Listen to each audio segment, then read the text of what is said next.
Well, I must say today the sermon is not on the gospel lesson this morning, but is on the letter, the second lesson, the lesson of Paul talking about the great race of life, Philippians 3.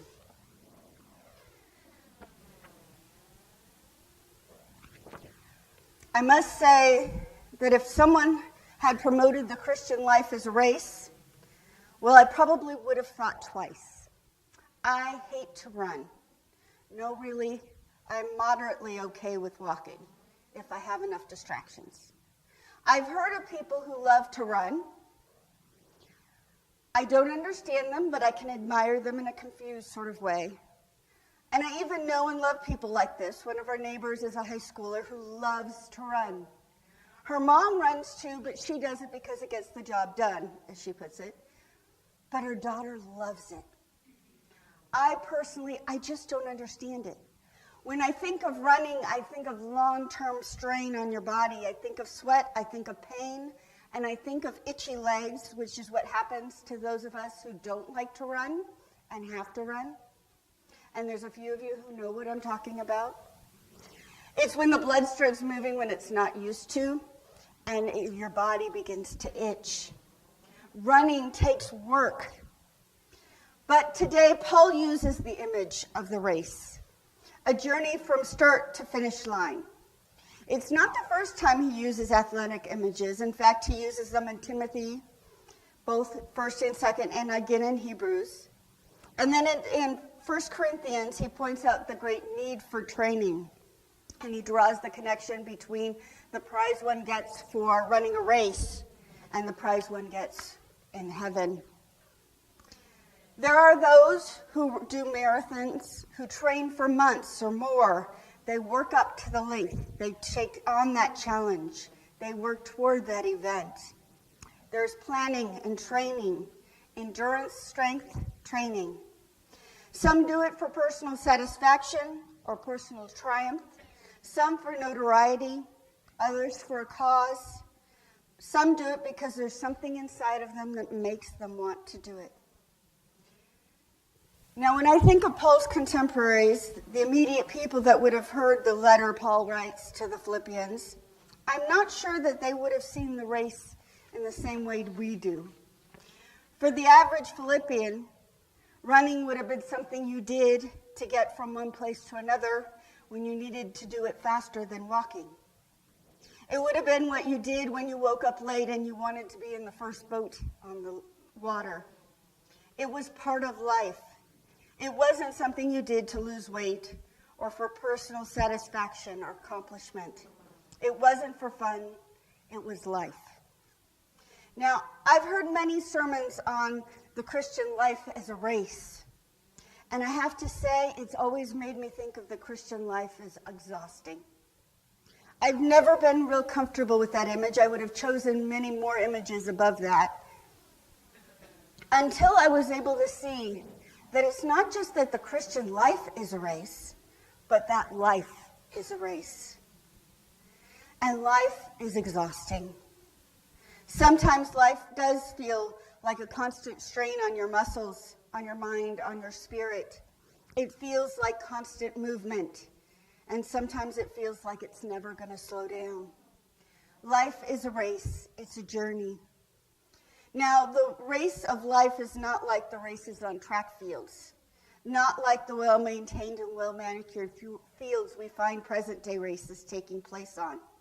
It's more like marathoners or bicyclists on a regular road with occasional potholes and bumps.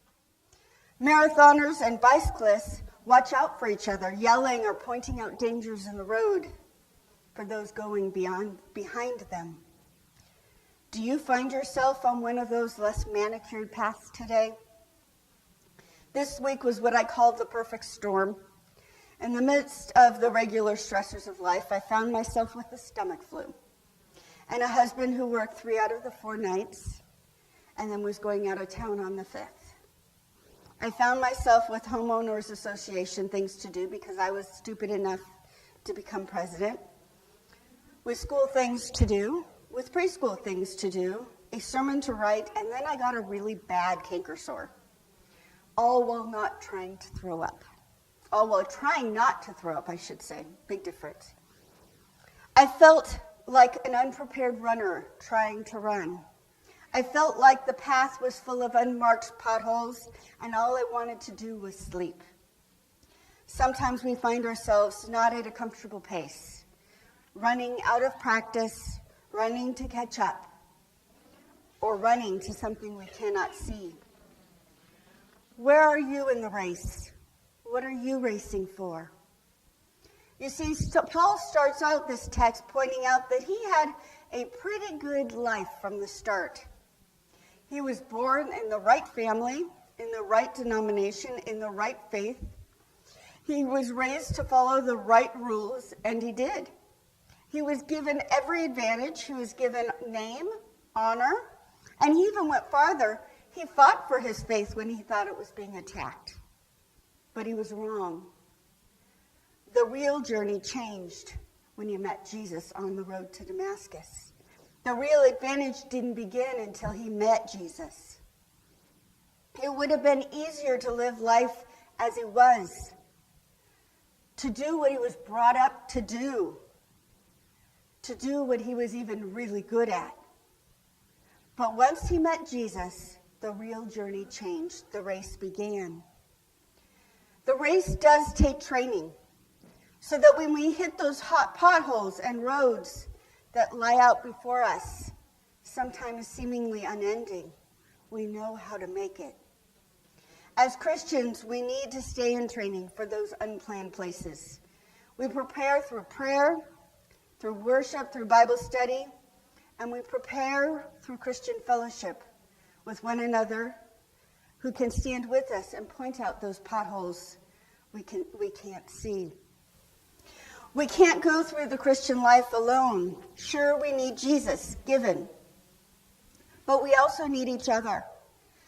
We live in a place where people respect each other's privacy. Sure, when tragedy strikes, we know how to reach out to each other at the appropriate times. But we know and have this value of respecting each other's privacy. I imagine that starting a neighborhood watch would be a lot easier to do in the South than it would be here in the North. Because we respect each other's views. We want the right to our own views, and we respect your view to have your own view. That is a value that I appreciate in the Northwest. That value of privacy. But as things get difficult in our economy, as things get more and more difficult in our lives, I think we need to look at that in a little different way. I'm reminded of a missionary talking about playing croquet in Africa. He thought this would be a great game to play with the African friends he had. And so he got out all the mallets and the balls and started playing until the problems arose. You see, in African circles, no one wins till everyone wins. No one would knock each other's ball out of the way. And the game couldn't end. There was no winner until everyone got their balls through.